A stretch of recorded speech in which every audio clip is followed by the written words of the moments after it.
Video polisi diduga pungli pengendara motor viral.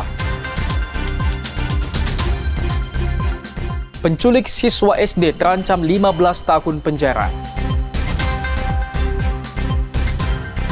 Kejuaraan pencaksilat diikuti 10 negara.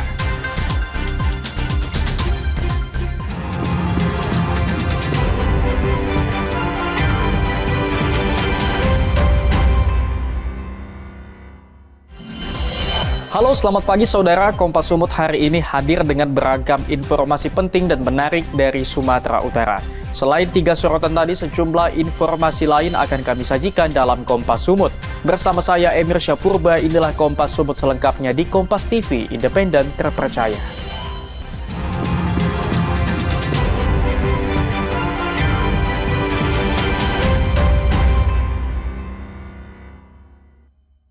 Saudara, sebuah video amatir yang memperlihatkan aksi dugaan pungutan liar seorang oknum Polantas di Kota Medan viral di media sosial. Kini oknum tersebut tengah menjalani pemeriksaan.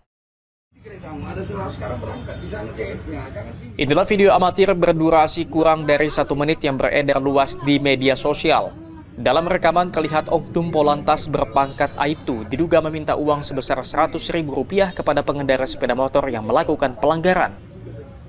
Sebelumnya, oknum Polantas Aibtu R menghentikan pengendara sepeda motor karena penumpang yang dibonceng tidak mengenakan helm. Saat menjalani pemeriksaan, ternyata sang pengemudi sepeda motor tidak memiliki SIM. Kasat Lantas Polrestabes Medan, Ajun Komisaris Besar Polisi Imade Parwita bilang peristiwa yang viral ini terjadi pada hari Minggu kemarin di persimpangan Jalan Pemuda. Ia mengaku oknum polisi yang ada dalam video merupakan personel Satlantas Polrestabes Medan. Saat ini oknum tersebut tengah menjalani pemeriksaan. Memang itu personil kami, personil Satlantas Polrestabes Medan. Terkait kejadian tersebut masih didalami oleh Paminal Polrestabes Medan. Terkait ada omongan personil yang menyampaikan dikasih uang 100, permasalahan itu selesai.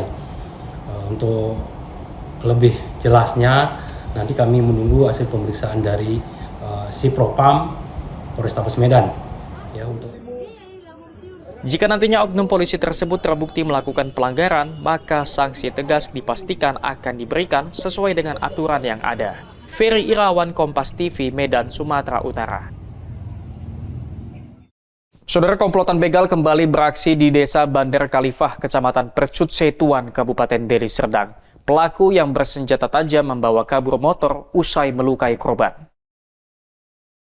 Aksi kawanan begal yang terekam kamera pengawas atau CCTV terjadi saat korban mengantarkan temannya pulang ke rumah menggunakan sepeda motor.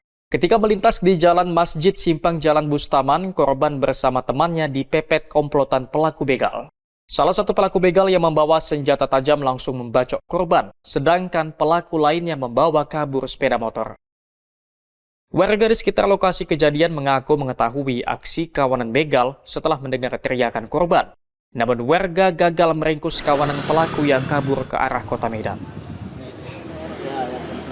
Korbannya ya itu satu ngejar satu situlah itu, tapi keluar nengok udah terbang lah semua. Minta tolong korban Pak? Minta tolong juga orang itu, keluar orangnya, orang hitungan detik aja nih orang itu. Jam berapa itu Pak? Jam 4 itulah. Jam 4 kurang 5. Sebelumnya belum pernah kejadian gini, Pak. Kasus ini dilaporkan korban ke Polsek Medan Tembung. Dedi Zulkifli Terigan, Kompas TV, Deli Serdang, Sumatera Utara. Saudara, setelah sempat dinyatakan hilang, siswi kelas 1 sekolah menengah atas di Kecamatan Natal, Kabupaten Mandailing, Natal ditemukan meninggal dunia. Korban yang merupakan anggota Paskibra ternyata dirampok dan dibunuh oleh seorang pria.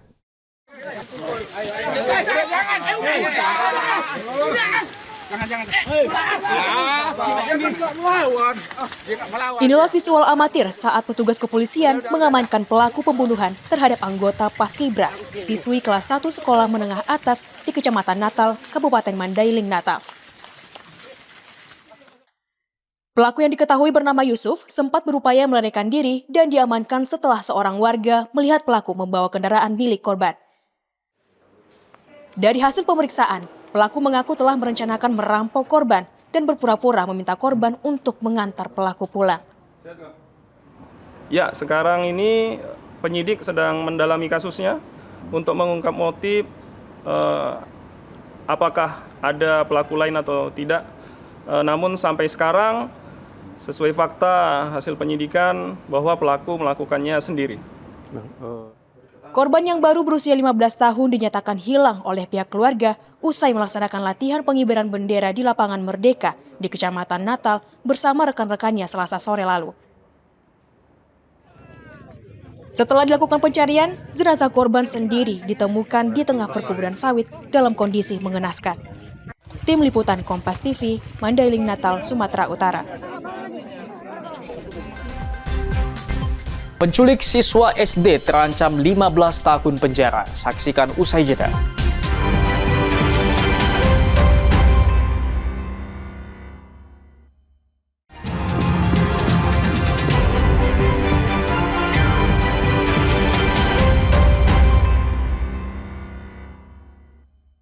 Masih bersama saya Emir Syapurba dalam Kompas Sumut. Saudara, 3 perempuan pelaku penculikan terhadap siswa sekolah dasar di Kota Medan terancam 15 tahun penjara. Dari hasil pemeriksaan polisi, terungkap 2 pelaku diantaranya positif menggunakan narkoba. Petugas kepolisian terus melakukan pemeriksaan terhadap 3 perempuan pelaku penculikan terhadap siswa sekolah dasar yang baru berusia 7 tahun di Kelurahan Terjun, Kecamatan Medan, Marelan. Ketiga pelaku yang dijerat dengan Undang-Undang Perlindungan Anak terancam hukuman penjara maksimal 15 tahun. Polisi juga melakukan pemeriksaan tes urin kepada 3 pelaku dan 2 diantaranya positif konsumsi narkoba. Diterapkan oleh penyidik yaitu pasal 76F, junto pasal 83, Undang-Undang Nomor 35 Tahun 2014 tentang perubahan Undang-Undang RI Nomor 23 Tahun 2002 tentang Perlindungan Anak, junto pasal 55 dan 56 KUH Pidana, yang mana ancaman hukumannya maksimal 15 tahun penjara. Sebelumnya pada Kamis pekan lalu, ketiga pelaku menculik siswa SD dan meminta tebusan 50 juta rupiah kepada orang tua korban. Polisi yang melakukan penyelidikan berhasil menangkap ketiganya di lokasi terpisah dan menyelamatkan korban pada Jumat dini hari. Dedi Zulkifli Terigan, Kompas TV, Medan, Sumatera Utara. Saudara, Satuan Reserse Narkoba Polres Dairi berhasil mengungkap peredaran sabu yang dikendalikan seorang mantan anggota polisi. Dari pelaku, polisi menyita 2 ons sabu. Inilah barak narkoba. Inilah video amatir yang direkam oleh tim Satuan Reserse Narkoba Polres Dairi saat menggerebek barak narkoba di Kecamatan Tigalingga, Kabupaten Dairi. Dalam penggerebekan ini, polisi mengamankan 4 pelaku, di mana salah satu pelaku yang merupakan bandar merupakan mantan anggota polisi yang dipecat berinisial SP. Sedangkan 3 pelaku lain merupakan pekerja yang berada di barak narkoba. Polisi juga mengamankan barang bukti sabu seberat 200 gram yang disembunyikan dalam sepatu di mobil tersangka SP. Selain sabu, polisi juga mengamankan uang tunai 1,3 juta rupiah dan alat hisap sabu. Dilakukan penggerebekan oleh dari Kapolsek Tigalingga beserta rekan, beserta juga backup dari Polres Dairi, Narkoba Polres Dairi. Ditemukan barang bukti sejumlah kurang lebih 200 ons, 200 gram atau 2 ons, beserta beberapa barang bukti HP, bong, uang, dan mobil. Jadi para pelaku dikenakan pasal 114 Undang-Undang Nomor 35 Tahun 2009 dengan ancaman hukuman 20 tahun penjara atau maksimal seumur hidup. Hendri Setiawan, Kompas TV, Dairi, Sumatera Utara. Saudara, Satres Narkoba Polrestabes Medan menggerebek sarang narkoba di bantaran sungai di kawasan Kampung Lalang, Kota Medan. Dalam penggerebekan, seorang pria tua yang jadi pengedar diringkus. Untuk masuk ke sarang narkoba, polisi harus melewati gang sempit di pemukiman padat yang ada di kawasan Kampung Lalang, Kota Medan. Dalam penggerebekan ini, seorang pria tua yang menjadi bandar diringkus berikut barang bukti sabu siap edar. Polisi juga menemukan sejumlah alat hisap narkoba dan beberapa barang bukti lain yang kemudian dibawa ke Polrestabes Medan. Petugas juga membakar sejumlah barak narkoba yang ditemukan. Kasat Res Narkoba Polrestabes Medan, Ajun Komisaris Besar Polisi Tommy Arwan menyebut lokasi penggerebekan sebelumnya sudah pernah digerebek dan saat itu seorang bandar berhasil diringkus. Hasil pemeriksaan terhadap pelaku, terdapat bandar lain yang memasok narkoba ke kawasan ini yang identitasnya sudah diketahui. Sepanjang wilayah ini kita sudah beberapa kali melakukan kegiatan gerebek sarang narkoba.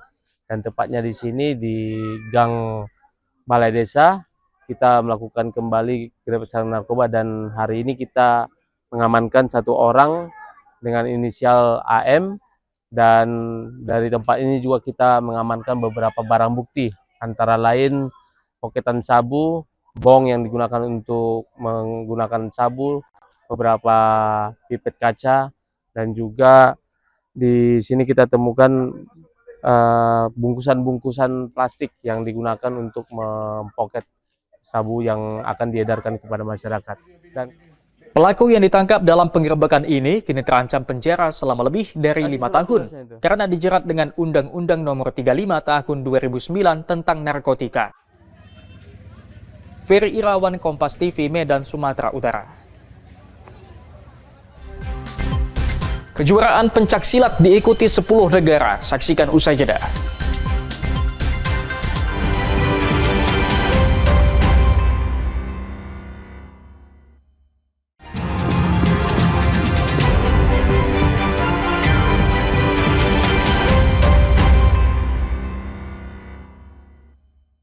Masih bersama saya Emir Syahpurba dalam Kompas Sumut. Saudara, lahan tak produktif seluas 60 hektar di Desa Runding, Kabupaten Mandailing, Natal disulap menjadi lokasi agrowisata. Kini desa yang berada di pinggir perbukitan ini selalu ramai dikunjungi wisatawan, terutama di saat musim panen. Hampir setiap hari, Desa Runding di Kecamatan Panyambungan Barat, Kabupaten Mandailing, Natal dipenuhi wisatawan dari berbagai daerah.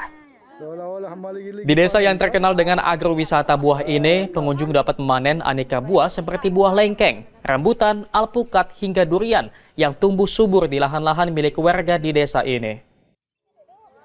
Desa kecil di pinggiran perbukitan ini sukses menjadi tujuan agrowisata setelah salah seorang petani Azwar Pulungan mengembangkan lahan tidur milik keluarganya seluas 15 hektar menjadi kebun buah terintegrasi sejak 7 tahun lalu.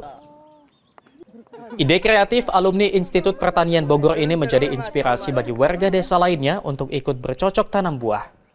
Kini lahan tidak produktif seluas 60 hektar di Desa Runding sudah menjadi lokasi agrowisata buah. Nah, tanaman tua, tanaman buah kita udah mulai berbuah, udah mulai berproduksi. Nah, disinilah masyarakat pada umumnya di Desa Runding ini tertarik dan menanam rata-rata menanam buah. Hampir kalau nggak salah mungkin hampir 60 hektar sekarang tanaman buah yang ada di Desa Runding. Khairul Bazar, Kompas TV, Mandailing, Natal, Sumatera Utara. Saudara, jika tengah mengunjungi kota wisata Brastagi di Kabupaten Karo, tak ada salahnya mencicipi cimpatuang, jajanan tradisional yang memiliki rasa gurih dan sedikit pedas. Dulunya, cimpa hanya disajikan pada saat acara adat Karo. Di tengah arus modernisasi, cimpatuang, salah satu jajanan tradisional khas Karo, masih terus bertahan. Berbahan baku kelapa dan lada hitam, cimpatuang masih menjadi pilihan bagi masyarakat Karo atau wisatawan yang mengunjungi kota Brastagi. Rasanya yang gurih dengan sensasi pedas menjadikan jajanan ini cocok di kota Brastagi yang memiliki hawa dingin. Untuk dapat menikmati cimpatuang ini cukup datang ke Tugu Kol kota Brastagi. Cimpatuang dijual Rp10.000 untuk satu porsinya. Salah seorang pelanggan cimpatuang mengaku menikmati cimpatuang seakan mengingatkan memorial pada masa lalu. Aku itu beli cimpa karena dulu kecil seringkali aku dulu makan ini karena khas Karo ini dulu kan. Nah, jadi sekarang itu pengen mengenang aja sih. Ya, kami yang udah besar ini pengen makan cimpa lagi, pengen mengenang masa-masa itu dulu gitu. Dan memang ini khas Karonya di sini wajib sih sebenarnya. Kalau aku ya pribadi selalu beli tempat bapak ini, wajib sih aku harus makan cimpa ini. Pedagang Cimpatuang sendiri mengaku tetap bertahan berdagang Cimpatuang untuk menjaga kelestarian makanan tradisional. Satu untuk mempertahankan khas Karo gitu. Untuk melawan lupa bahwa kita punya makanan khas Karo. Selain kerap menjadi cemilan, jajanan tradisional Cimpatuang juga sering disajikan jika ada acara adat Karo. Henry Setiawan, Kompas TV, Karo, Sumatera Utara. Saudara, sebanyak 3.000 lebih atlet pencaksilat dari 10 negara meramaikan ajang internasional Indonesia Pencaksilat Open Championship ketiga di Kabupaten Deli Serdang. Wakil Menteri Pemuda dan Olahraga yang membuka event ini berharap pencaksilat dapat masuk menjadi cabang olahraga di Olimpiade. Wakil Menteri Pemuda dan Olahraga Taufik Hidayat didampingi Gubernur Sumatera Utara membuka ajang internasional Indonesia Pencaksilat Open Championship ketiga di Gedung Serbaguna Pancing, Kabupaten Deli Serdang. Sebanyak 3.265 atlet pencaksilat dari 10 negara ikut meramaikan ajang kali ini. Wakil Menteri Pemuda dan Olahraga Taufik Hidayat menyebut, pencaksilat merupakan olahraga warisan budaya bangsa Indonesia yang telah menyebar ke sejumlah negara. Dirinya berharap dengan diselenggarakannya Internasional Indonesia Pencaksilat Open Championship ini, sejumlah negara di Asia maupun Eropa dapat menyiapkan para atletnya sehingga di masa mendatang pencaksilat bisa menjadi cabang olahraga di Olimpiade. Besar harapan kita bersama yaitu untuk mendukung pencaksilat agar bisa digaungkan di dunia, diakui IOC dan pertandingan di Olimpiade. Pemerintah dalam hal ini Kemenpora sangat mendukung penyelenggaraan kejuaraan ini yang mengarah pada mendorong pembinaan atlet dan meningkatkan prestasi secara umum.